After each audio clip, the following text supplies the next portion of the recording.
Halo, selamat pagi, semangat pagi. Kita bertemu kembali dalam pembahasan dasar-dasar pengauditan. Kali ini kita akan membahas tentang sampling audit dalam pengujian pengendalian. Seperti kita ketahui, sampling audit itu ada dua, sampling statistik dan sampling non-statistik. Kita sekarang membahas tentang sampling non-statistik. Sampling non-statistik ini digunakan oleh auditor untuk menguji pengendalian dalam sistem yang menggunakan teknologi informasi secara masif dalam pengolahan data.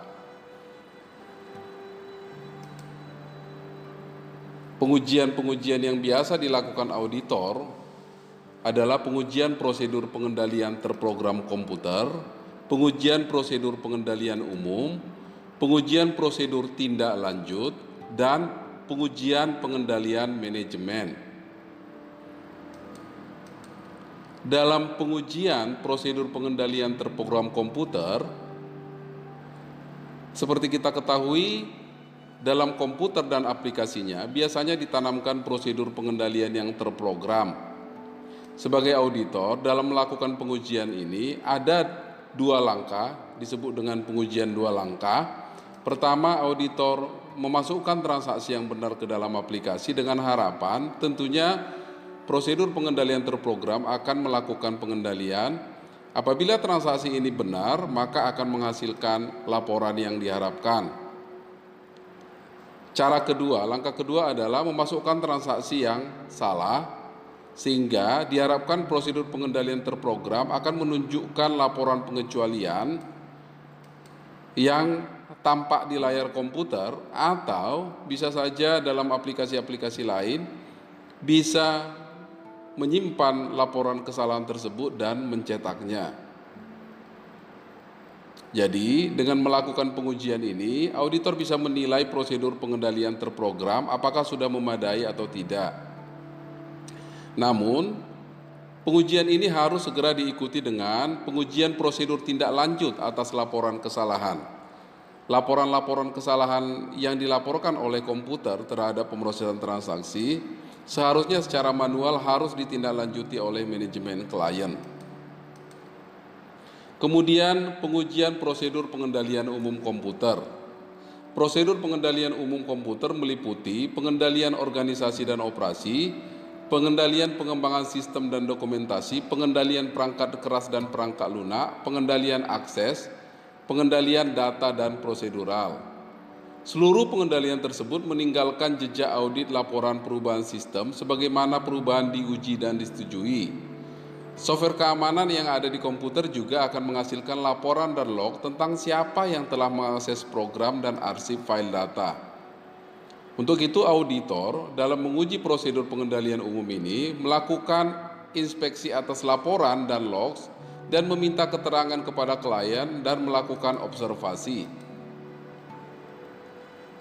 Tahapan dalam sampling non-statistik. Sampling non-statistik ini disebut juga sampling non-probabilistik. Jadi lebih banyak didasarkan pada pertimbangan profesional dari auditor.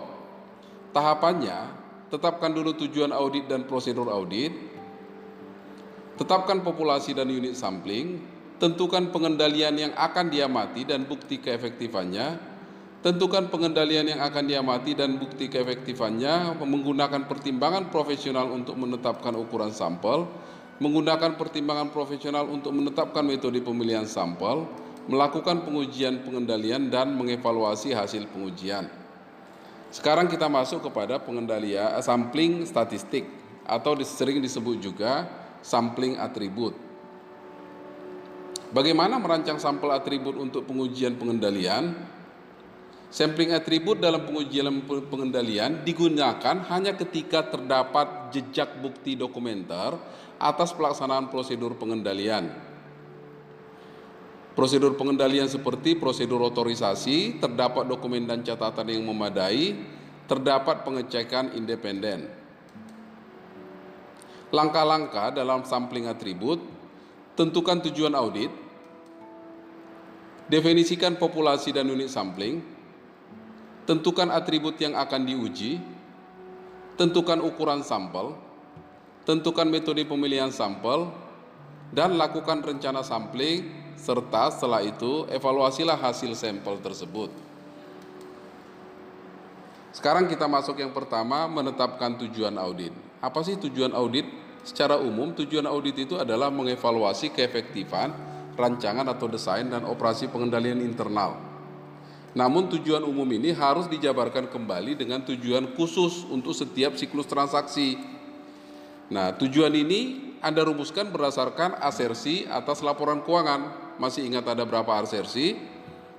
Nah, asersi-asersi tersebutlah dasar untuk menentukan tujuan audit secara khusus yang terkait dengan siklus transaksi. Kemudian yang langkah berikutnya, definisikanlah apa populasinya dan apa unit samplingnya. Tahu kan, populasi dalam sampling atribut adalah kelompok transaksi. Populasi ditetapkan untuk setiap tujuan audit. Misalnya, tujuan audit adalah meyakinkan seluruh transaksi pembelian telah diotorisasi oleh yang berwenang, telah dicatat. Jadi pembelian yang telah diotorisasi telah dicatat. Artinya tidak ada lagi pembelian yang sah, yang sudah diotorisasi tapi tidak masuk ke dalam jurnal. Ini terkait dengan asersi kelengkapan. Populasinya adalah seluruh faktur yang telah diotorisasi. Nah, dalam sistem voucher, populasi adalah seluruh voucher yang telah diotorisasi. Unit samplingnya adalah elemen individual dari populasi.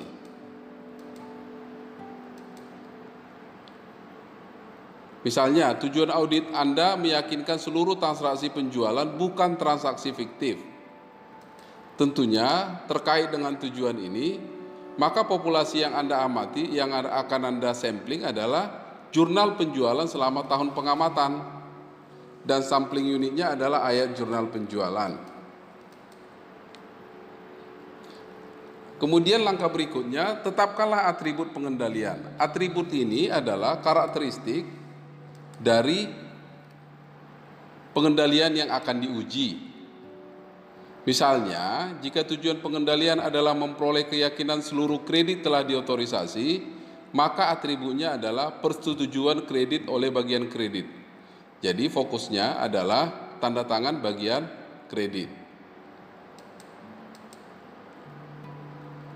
Atribut pengendalian untuk transaksi penjualan, untuk asersi keberadaan atau keterjadian misalnya, keberadaan faktur penjualan didukung oleh salinan dokumen pengiriman, order penjualan dan order pelanggan, otorisasi penjualan dari personal Departemen Pesanan Penjualan, verifikasi kesesuaian pesanan penjualan terhadap pesanan pelanggan dilakukan oleh Departemen Order Penjualan, otorisasi kredit dilakukan oleh personal Departemen Kredit, verifikasi barang yang dikirim terhadap order penjualan dilakukan oleh Departemen Pengiriman, verifikasi kesesuaian faktur penjualan dengan dokumen pengiriman dan order penjualan dilakukan oleh Departemen Penagihan, kesesuaian rincian jurnal penjualan dan kartu pelanggan terhadap faktur penjualan. Jadi atribut-atribut inilah yang akan diuji nantinya dari sampel yang diambil dari populasi. Apakah semua atribut ini ada dalam transaksi penjualan, sehingga ia bisa meyakinkan bahwa penjualan tersebut benar-benar terjadi. Nah, menentukan ukuran sampel. Bagaimana cara menentukan ukuran sampel? Untuk menentukan ukuran sampel setiap atribut atau pengendalian yang akan diuji, auditor harus menetapkan nilai numerik untuk setiap faktor berikut. Jadi ada 3 hal yang harus ditentukan oleh auditor sebelum dia menentukan berapa sampel yang harus diambil. Yang pertama, risiko menilai risiko pengendalian terlalu rendah atau risiko terlalu mengandalkan pengendalian internal. Kemudian tingkat penyimpangan atau deviasi yang bisa ditoleransi dan tingkat penyimpangan populasi yang diharapkan. Apa itu risiko menilai risiko pengendalian terlalu rendah? Seperti kita bahas sebelumnya, risiko sampling itu ada 2 untuk pengujian pengendalian. Risiko menilai risiko pengendalian terlalu tinggi, risiko menilai risiko pengendalian terlalu rendah.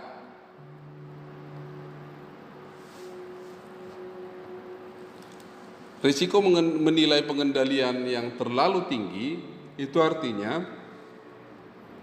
auditor tidak mengandalkan pengendalian internal.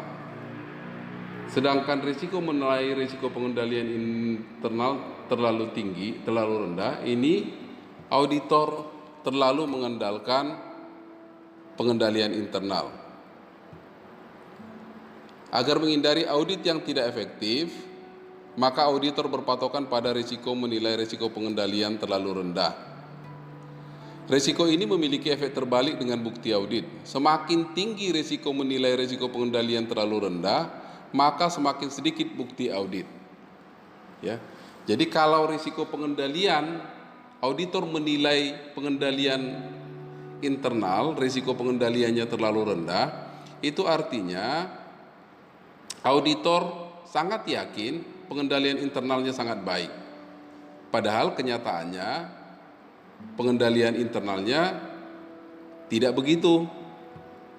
Nah, ini jadi ada risiko. Terlalu baik, terlalu mengandalkan pengendalian internal, tapi kenyataannya tidak, maka risikonya adalah risiko menilai risiko pengendalian terlalu rendah. Akibatnya apa? Kalau terlampau mengandalkan pengendalian internal, itu artinya pengendalian internal itu akan dianggap baik sehingga auditor mencari bukti yang sedikit ketika melakukan pengujian substantif. Padahal kenyataannya pengendaliannya tidak bagus. Bukti sudah dikumpulkan terlalu sedikit. Apakah auditor bisa meyakinkan laporan keuangan bebas dari salah saji material? Tentunya tidak. Risiko itu disebut dengan risiko terlalu mengandalkan pengendalian internal. Berarti auditnya menjadi tidak efektif. Nah, risiko kedua, pengendalian internalnya risikonya dinilai tinggi. Artinya auditor menganggap pengendalian internal tidak begitu bagus rancangannya dan tidak dioperasikan dengan bagus. Sehingga kenyataannya pengendaliannya bagus. Auditor tadi berekspektasi pengendaliannya tidak bagus, ternyata kenyataannya pengendalian bagus, sehingga auditor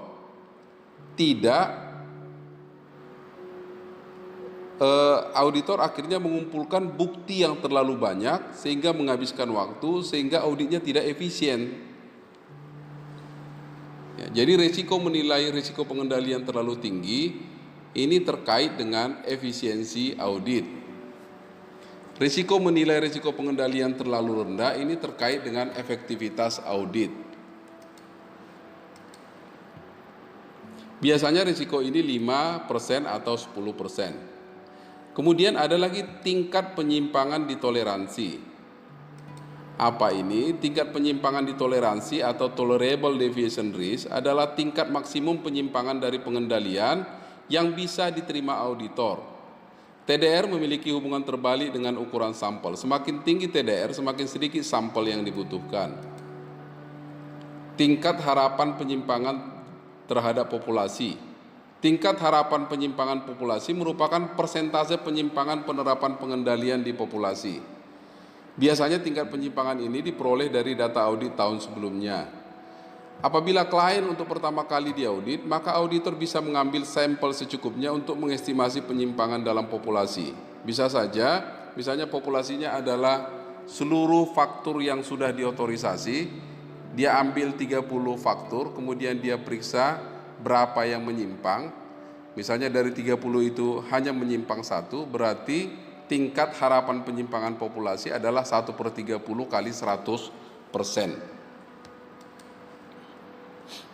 Nah, setelah yang ketiga tersebut dipertimbangkan dan ditentukan oleh auditor, pakailah tabel ukuran sampel untuk menentukan berapa sih sampelnya.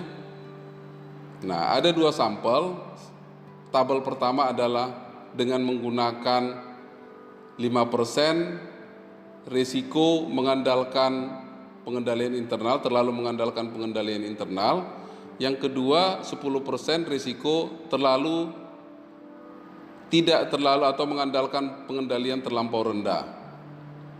Nah, Jadi expected population deviation rate atau tingkat penyimpangan populasi yang diharapkan atau tingkat harapan penyimpangan populasi ini di kolom 1, kemudian kolom berikutnya adalah tingkat deviasi yang bisa ditoleransi.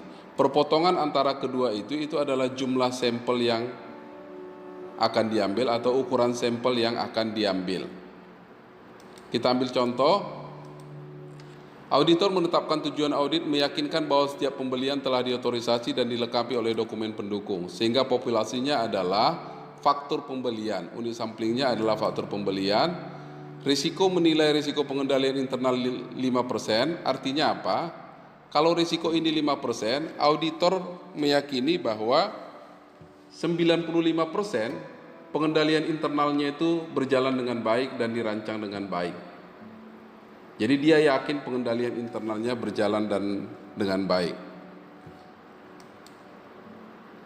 Risiko penyimpangan pengendalian ditoleransi 7%, artinya auditor bisa menerima 7% penyimpangan penerapan pengendalian di populasi. Nah, penyimpangan populasi itu hanya 3%. Berapakah sampel faktur pembelian?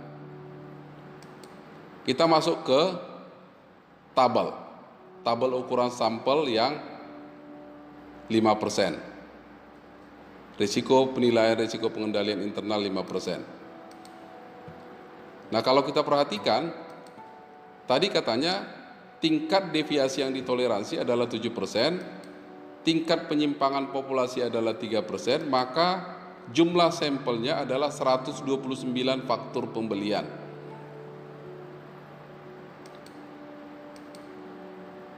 Kemudian berikutnya setelah kita ketahui 129, maka bagaimana memilih yang 129 itu dari semua populasi? Ada metode-metode pemilihan sampel. Yang pertama, pilihlah sampel secara acak atau random. Ini biasanya bisa pakai simple random sampling, bisa systematic random sampling atau pemilihan sampel secara sistematis. Yang kedua, yang non acak, sampel sembarang dan sampling block. Nah, kita lihat dulu yang acak. Ada dua, acak sederhana atau acak sistematis.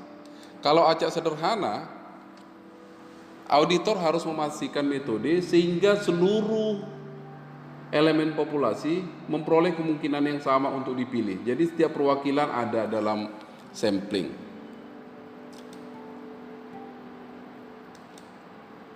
Biasanya auditor bisa menggunakan tabel angka acak, bisa menggunakan Excel. Yang kedua, sistematik. Auditor menetapkan tata cara pengambilan sampel, kemudian misalnya populasi bukti 1000 faktur dan jumlah sampel 200, maka penarikan sampel dimulai dari titik pengambilan sampel. Titik pengambilan sampel bisa ditentukan oleh auditor sendiri, kemudian setiap ditambah 5, misalnya nomor faktur 1500, maka berikutnya yang diambil jadi sampel adalah 1505, berikutnya 1510, jadi intervalnya 5. Dapat dari mana itu? 1000 dibagi 200, jadi sistematik dia. Jadi semua elemen populasi mendapat kemungkinan untuk dipilih. Kemudian pemilihan sampel non acak itu pemilihan sampel sembarang atau haphazard sampling dan pemilihan sampling secara blok. Nah, pemilihan sampel dilakukan auditor berdasarkan kemudahan saja tanpa menggunakan alat bantu atau pertimbangan lain. Jadi dia ambil saja, pokoknya sejumlah misalnya tadi faktor 169 diambil sembarangan. Kelemahannya ini bisa saja tidak mewakili seluruh faktur. Bisa saja dalam siklus yang rendah dia ambil, siklus yang tinggi dilupakan. Sehingga model pemilihan ini tidak objektif dan bila perlu haphazard sampling ini tidak digunakan. Pemilihan sampel secara blok, populasi dikelompokkan lebih dahulu ke dalam beberapa kelompok yang disebut blok, kemudian sampel diambil dari masing-masing blok. Jadi hampir sama dengan sistematik, pada blok sampling banyak dan besar blok serta banyaknya sampel yang akan diambil dari masing-masing blok tidak diatur, sepenuhnya tergantung pada judgement auditornya. Jadi dalam setiap blok itu, misalnya blok Januari, blok Februari, blok Maret begitu ya. Kemudian diambil sampling 3 begitu ya. Jadi inilah pemilihan sampel secara blok. Oke, terima kasih. Itulah pembahasan kita tentang sampling statistik dalam pengujian pengendalian. Terima kasih.